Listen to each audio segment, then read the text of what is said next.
काम की न काज की दुश्मन अनाज की छी। काम की न काज की दुश्मन अनाज की।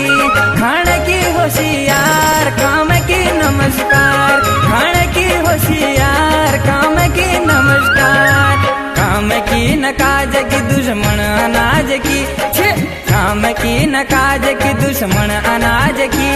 खाने की होशियार काम की नमस्कार।